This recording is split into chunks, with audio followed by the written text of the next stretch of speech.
yours. Welcome back my channel. I believe in therapy and this is Neha and I am going to learning about first soft tissue injury in exercise therapy and repairing process and management of soft tissues injury. And I will discuss in this chapter. So examinations, evaluation and history and healing process of the tissue management. So let's start with this. What is this soft tissue lesion? आप soft tissue legion से क्या समझते हैं? कोई भी injury हो जाती है, कोई भी ट्रॉमा हो जाता है, कोई भी पैथोलॉजी हो जाती है, तो उस कंडीशंस में क्या होता है, हमारे जो टिश्यूज़ होते हैं वो इंजर्ड हो जाते हैं, टियर्ड हो जाते हैं. तो उनकी हीलिंग प्रोसेस कैसे होती है और जो टिश्यूज़ में लीजन होते हैं वो कौन कौन सी कंडीशंस में होते हैं और क्या क्या उनका स्टेजेस होते हैं और किस किस नेम से उन्हें डिनोट करते हैं. सो इसमें हम कुछ टर्म देखने वाले हैं. सबसे पहले हम देखते हैं मस्कुलोस्केलेटल डिसऑर्डर.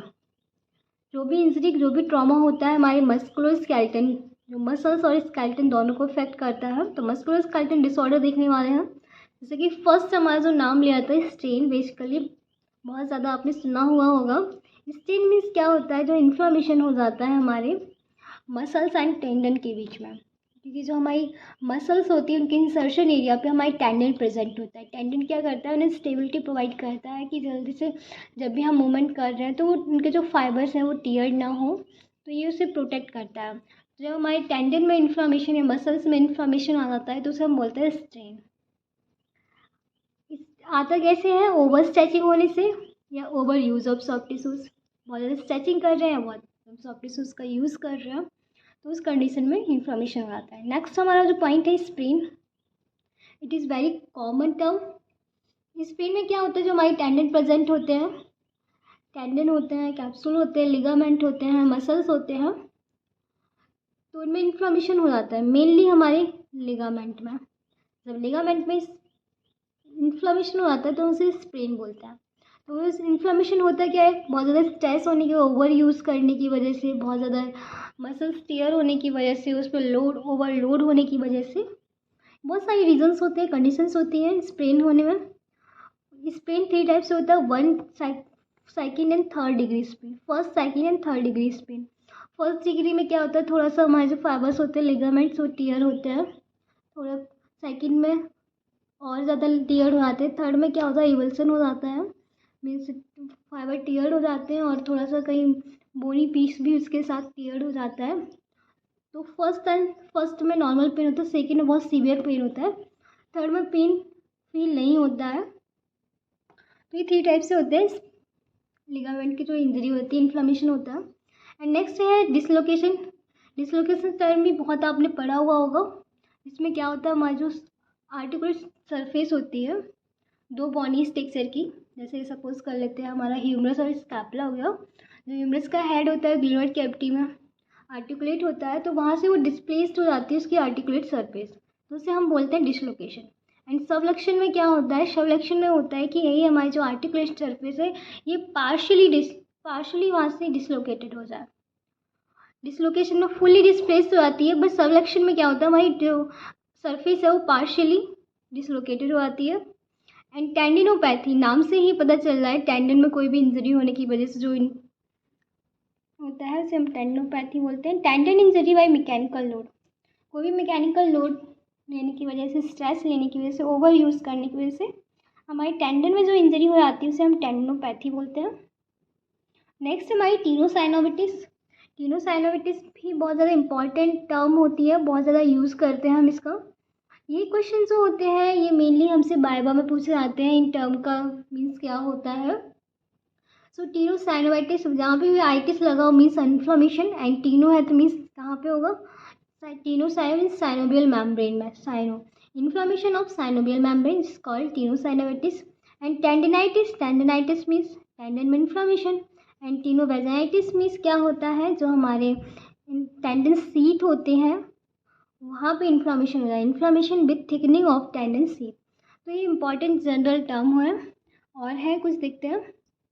नेक्स्ट है हमारी टेंडनोसिस. टेंडनोसिस में क्या होगा, degeneration of the tendon due to repetitive micro trauma.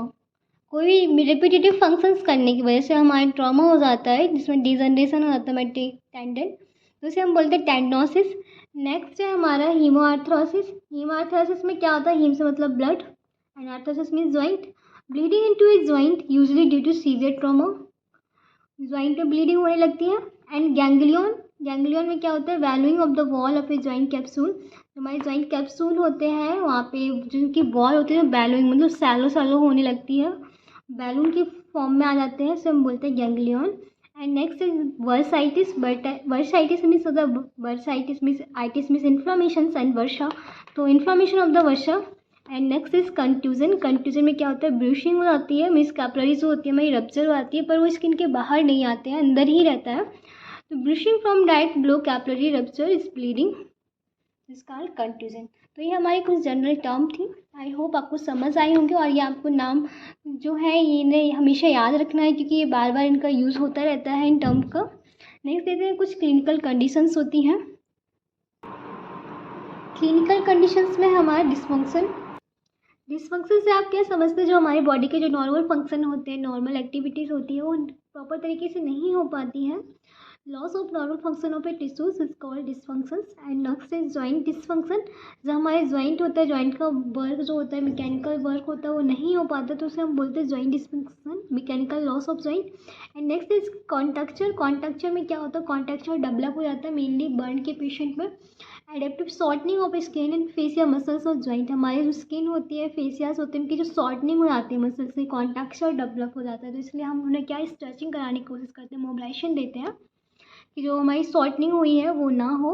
And next चीज़ हमारे पास है अडहेशन। अडहेशन में क्या होता है, एबनॉर्मल अडहेरेंस ऑफ कोलेजन फाइबर। जो कोलेजन फाइबर होते हैं वो एबनॉर्मलिटी अडहेरेंस एक साथ इकट्ठे आने लगते हैं, तो अडहेशन क्रिएट कर देते हैं हम। नेक्स्ट चीज़ हमारे पास है मसल्स गार्डनिंग। मसल्स गार्डनिंग में क्या होता है, हमारी जो मसल्स होती है बहुत टाइम से कॉन्ट्रैक्शन कर रही होती है, बहुत फास्ट कॉन्ट्रैक्शन कर रही होती है, तो उसे हम बोलते हैं मसल्स गार्डनिंग।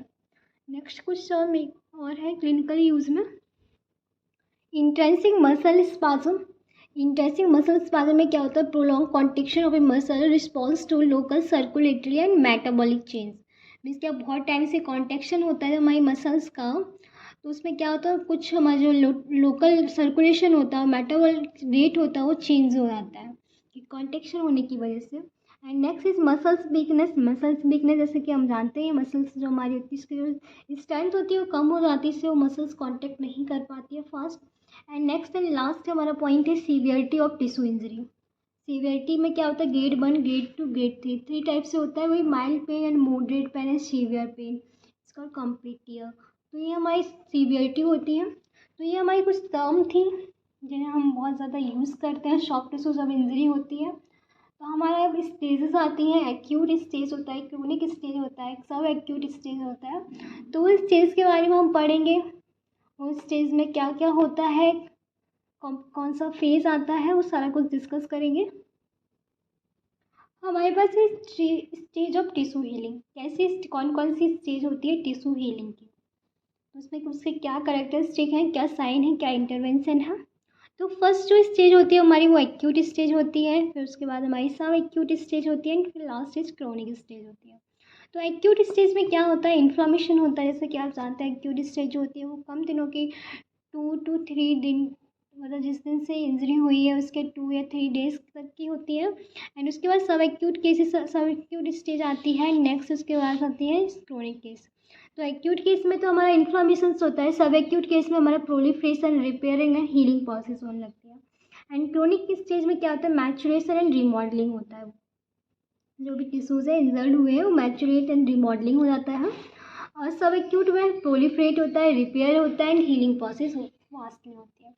सो सबसे आज के इस वीडियो में हम जो देखने वाले हो एक्यूट स्टेज के बारे में देखेंगे। एक्यूट स्टेज में क्या होता है कि हम जैसे ही हमारी जो कोई भी इंजरी हुई है उस इंजरी में क्या होता है, सबसे पहले हमारा जो साइन आता है वो इन्फ्लामेशन का आता है, इन्फ्लामेशन का आता है। एंड उसके बाद स्वेलिंग आती होती है, रेडनेस आ जाती है, हीट होता है, पेन होता है। एंड हमारे जो फंक्शंस होते हैं वो लॉस हो जाते हैं, हमारा रेंज ऑफ मोशन भी कम हो जाता है।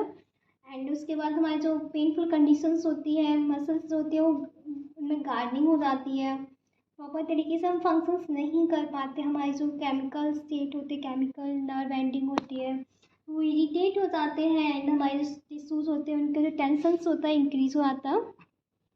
और जिस भी एरिया पे जो इन्फ्लेमेशन है वहाँ पे हम प्रॉपर तरीके से फिर से मूवमेंट नहीं कर पाते, इमोबिलिटी हो जाती है। तो बहुत सारी ऐसी कंडीशंस होती हैं जब सॉफ्ट टिश्यू इंजरी होती है, उसके एक्यूट केसेस में हमें देखने को मिलती हैं। तो सबसे पहले हम देखते हैं जब हम एक्यूट केस में टिश्यूज़ जो हीलिंग प्रोसेस स्टार्ट होती है तो टिश्यू रिस्पॉन्स क्या देता है। फर्स्ट स्टेज है acute stage and tissue response क्या दे रहा है एंड उसके क्या करेक्टरिस्टिक है। सबसे पहले हमारा क्या होगा, वैस्कुलर चेंजमेंट आएगा। ओके, फिर उसके बाद आता है exudation of cells and chemical. हमारे सेल्स और केमिकल एक्सुडेट करते हैं एंड फिर क्लॉट फॉर्मेशन होता है एंड फैगोसाइटोसिस प्रोसेस होती है, जो भी बैक्टीरिया वायरस होते हैं इनगल्फ कर लिया तो न्यूट्रलाइजेशन होता है। तो ये सारी स्टेज होती हैं हमारी एक्यूट स्टेज में। तो ये स्टेज कब होती है, जैसे ही इंजरी होती है उसके 48 आवर के बाद हमारे cellular vascular and chemical response tissues देता है 48 आवर बाद।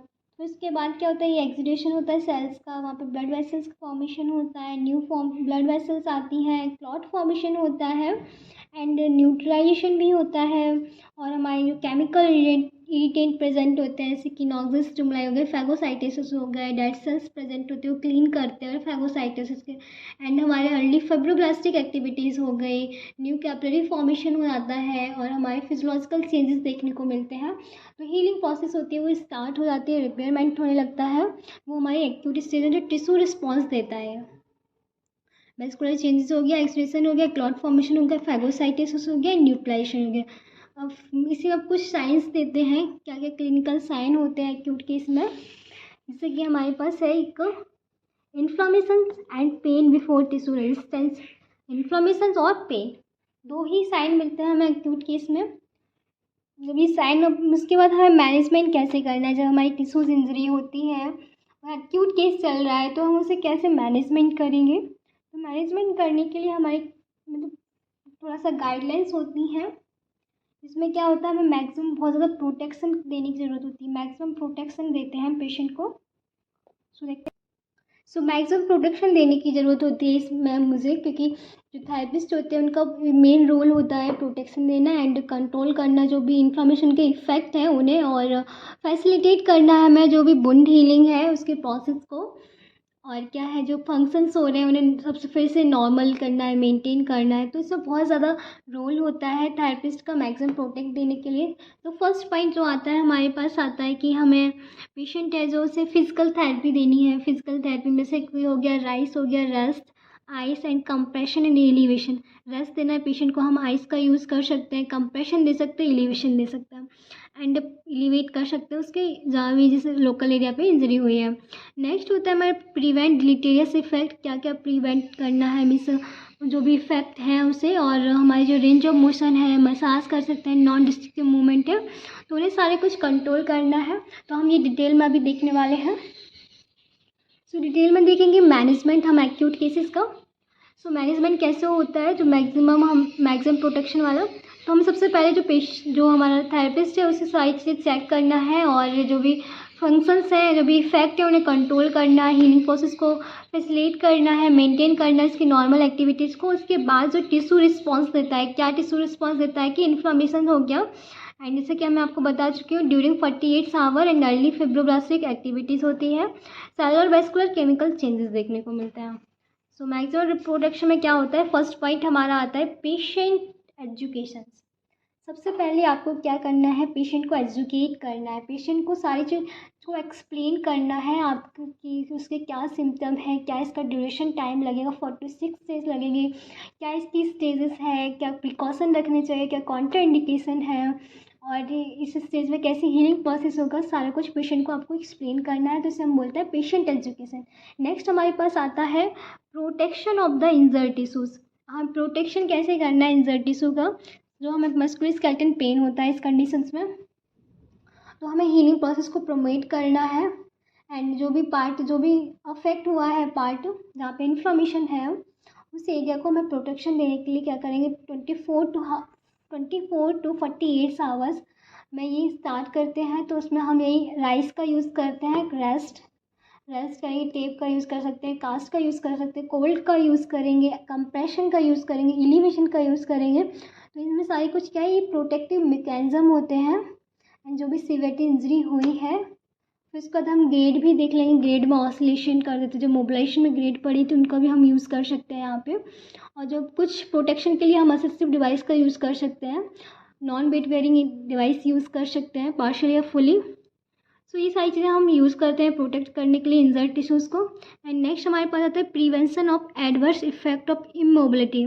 हमें क्या जो एडवर्स इफेक्ट ना हो जाए, इमोबिलिटी ना हो जाए, इसके लिए हमें कुछ प्रिवेंशन देखने पड़ते हैं। तो उसमें हम देखेंगे क्या होता है कि हमारे पास टिश्यू स्पेसिफिक मूवमेंट होता है, टिश्यू के कुछ मूवमेंट होते हैं, अब उन्हें भी हमें रोकना होगा, प्रिवेंट करना होगा, क्योंकि उससे क्या होगा, सराउंडिंग टिश्यू जब मूवमेंट करेंगे तो जो इंजरी हुई है वो फास्टली हील नहीं होगा।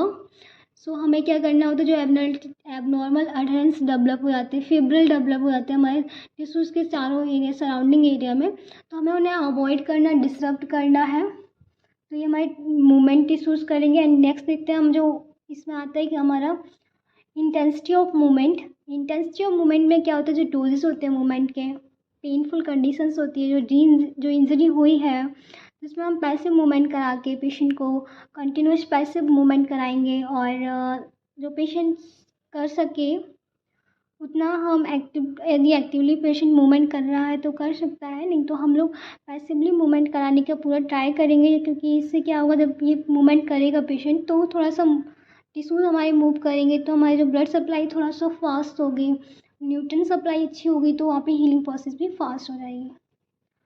और कुछ हो आते हैं हमारे जनरल मूवमेंट को भी देखते हैं। जनरल मूवमेंट में क्या आता है, हमारे जो सर्कुलेशन एंड लिम्फेटिक फ्लो को हमें इंक्रीज़ करने के लिए जो हम जनरल मूवमेंट कराते हैं, कुछ प्रिकॉशन भी रखने होते हैं।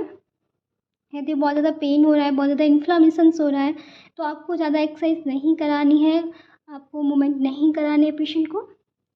नेक्स्ट हमारे पास जो आता है specific intervention and doses.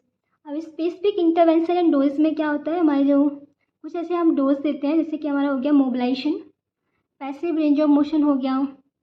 Passive range of motion में क्या होता है, जब भी जो हमारी लिमिट है पेन की, वहाँ तक हम मूवमेंट कराएंगे पेशेंट को, उसके जॉइंट पे, लिगामेंट पे, टेंडन पे, मसल्स पे, जिससे कि वहाँ का एरिया पे जो हमारी मोबिलिटी है वो इंक्रीज़ हो जाए, और जो भी फ्लूइड है वहाँ पे वो भी इम्प्रूव हो जाए, न्यूट्रिशन सप्लाई अच्छी मिल जाए। तो हम इसलिए वहाँ पे पेशेंट को पैसिव रेंज ऑफ मोशन कराते हैं। नेक्स्ट हम मोबिलाइजेशन या मैनिपुलेशन भी करा सकते हैं। मोबिलाइजेशन मैनिपुलेशन में क्या हुआ, ग्रेड का हम यूज़ कर लेंगे, कैल्टन वाग का यूज़ कर सकते हैं। कैल्टन वाग थ्योरी होती है जो, जिसमें हम जॉइंट का जो कार्टिलेज है उसका जो ग्लाइड टेक्निक है उसे ग्लाइड टेक्निक कराएंगे, जिससे कि उसका फ्लूइड होता है पेशेंट का वो इम्प्रूव हो जाए, सर्कुलेशन अच्छा हो जाए। लो डोज हम देंगे जॉइंट मोबिलाइजेशन पे, ज़्यादा हाई डोज नहीं देंगे, क्योंकि पेशेंट को इंजरी है पहले से ही और कोई क्रिटिकल कंडीशंस ना हो जाए। एंड नेक्स्ट हम देखते हैं मसल सेटिंग देंगे। मसल सेटिंग में क्या होता है, मसल सेटिंग में भी हम पेशेंट के जो आइसोमेट्रिक मसल्स कॉन्ट्रैक्शन होते हैं उन्हें परफॉर्म कराएंगे। हम इस पेशेंट की कंप्रेशन देंगे, ग्लाइडिंग कराते हैं, एक्टिन मायोसिन फिलामेंट होते हैं उनको भी हम मोबिलिटी प्रोवाइड करते हैं, मेंटेन करते हैं, जिससे कि हमारी मसल्स है वो कांटेक्ट कर सके, एंड हमारा फ्लूइड मैकेनिज्म है वो भी अच्छे से और सप्लाई उसकी अच्छी हो जाए, जिससे कि हमें न्यूट्रिएंट सप्लाई प्रॉपर तरीके से मिलने लग जाए, तो हमारे टिश्यूज़ होंगे वो हीलिंग प्रोसेस भी फास्ट कर सकेंगे।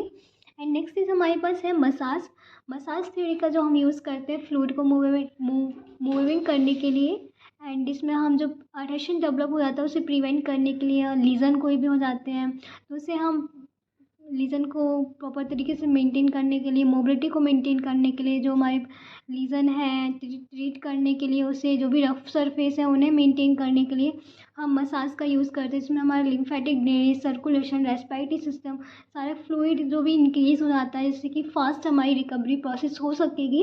एंड नेक्स्ट एंड लास्ट हमारे पास जो है इंटरवेंशन फॉर एसोसिएटेड एरियाज़। अब कुछ एरियाज़ में जो हम क्या हम यूज़ कर सकते हैं, जिसकी रेंज ऑफ मोशन हो गया, रेजिस्टेंस एक्सरसाइज हो गई, फंक्शनल एक्टिविटीज़ हो गई। तो उसमें हम क्या करते हैं, नॉर्मल जो फिजियोलॉजिकल स्टेज होती है उन्हें चेंज करने की कोशिश करते हैं, इंप्रूव करने की कोशिश करते हैं। तो उसमें हम रेंज ऑफ मोशन ट्रेनिंग देते हैं। रेंज ऑफ मोशन में क्या है कि हम जो पेशेंट होता है उसको एक्टिवली या पैसिवली हम जो पेशेंट की इफ़ेक्ट है, जो इंजर्ड टिश्यूज़ हो गए उनकी रेंज ऑफ मोशन इंक्रीज़ करने की ट्राई करते हैं। रेजिस्टेंस एक्सरसाइज देते हैं। रेजिस्टेंस एक्सरसाइज में क्या पेशेंट को कि जो सॉफ्ट टिश्यूज़ है इंजर्ड हुए हैं वहाँ पे हम कोई भी डिवाइसेस का यूज़ करके हम उसको फिर से एक्सरसाइज कराते हैं, क्रचेज़ का यूज़ कर लेते हैं, वॉकर का यूज़ कर लेते हैं, जिससे कि हमारी जो फंक्शंस की एबिलिटी है वो भी परफॉर्म जो है उसका इम्प्रूव हो जाए। एंड नेक्स्ट एंड लास्ट हमारे पास होता है फंक्शनल एक्टिविटीज़। फंक्शनल एक्टिविटीज़ में क्या होता है, हम सपोर्टिव एंड एडेप्टिव डिवाइस का यूज़ करते हैं, जिससे कि एक्टिविटीज़ प्रॉपर फिर से पेशेंट है वो फिर से अपनी एक्टिविटीज़ को कर सकें। तो ये हमारे सॉफ्ट टिश्यूज़ के बारे में था, सॉफ्ट टिश्यूज़ में कैसे उसका मैनेजमेंट था। तो सॉफ्ट टिश्यू मैनेजमेंट में हमने सबसे पहले एक्यूट स्टेज के बारे में पढ़ा, उसके इन्फ्लामेशंस के बारे में पढ़ा, तो उसके टिश्यू रिस्पॉन्स क्या थे, ये सारे टिश्यू रिस्पॉन्स थे। फिर उसके हमने क्लिनिकल साइंस देखे, क्या है इन्फ्लामेशन एंड क्या, फिर हमने देखा फिजिकल थेरेपी हम क्या क्या दे सकते हैं, तो ये हमने कॉमन यूज़ किया था। उसके बाद हमने इन्हें डिटेल में डिस्कस किया है। डिटेल में डिस्कस करने के लिए हमने यहाँ पे मैनेजमेंट देखा है एक्यूट केस का। उसमें हमने देखा टिश्यू रिस्पॉन्स इन्फ्लामेशन में क्या देते हैं, सेलुलर वैस्कुलर केमिकल रिस्पॉन्स देते हैं, कितने टाइम में देते हैं, कौन सी एक्टिविटीज़ इम्प्रूव होती है। उसके बाद हमने देखा मैक्सिमम प्रोटेक्शन में देखा पेशेंट को एजुकेट कराना है, प्रोटेक्ट करना है इंजर्ड टिश्यूज़ को। And next prevention of adverse effect immobility करनी है, स्पेसिफिक इंटरवेंशन एंड डोजेस कुछ देखे थे। And intervention for selected areas, तो उसके कुछ हमने एरियाज़ देखे। तो ये आई होप आपको समझ आया होगा। आपको यदि अपना नोट्स बनाना है तो इस टाइप से ना बनाएं, आप एक ही पेज में एक्यूट केस के बारे में लिखें और उसके मैनेजमेंट के बारे में लिखें, क्योंकि क्वेश्चन जो पूछे आते हैं वो एक पर ईयर एक क्वेश्चन पूछा जाता है सॉफ्ट टिश्यू इंजरी से। एक्यूट केस से पूछ लें, आपसे सब एक्यूट पूछ लें या क्रोनिक का पूछ लें, तो उसमें आपको ये सारा कुछ डिटेल में डिस्कस करना होता है एक्यूट केस में क्या इंजरी होती है, फिर उसके क्लिनिकल साइंस क्या, टिश्यू रिस्पॉन्स देता है क्या, फिर हमें थेरेपिस्ट जो होता है उसे फिजिकल थेरेपी क्या देनी है, कैसे उसे मैनेजमेंट करना है, सारा कुछ आपको डिस्कस करना होता है इस एग्ज़ाम में। सो आई होप आपको समझ आया होगा। नेक्स्ट जो वीडियो लाएंगे उसमें हम सब एक्यूट के स्टेज के बारे में और क्रोनिक स्टेज के बारे में डिस्कस करेंगे। Thank you and keep supporting me.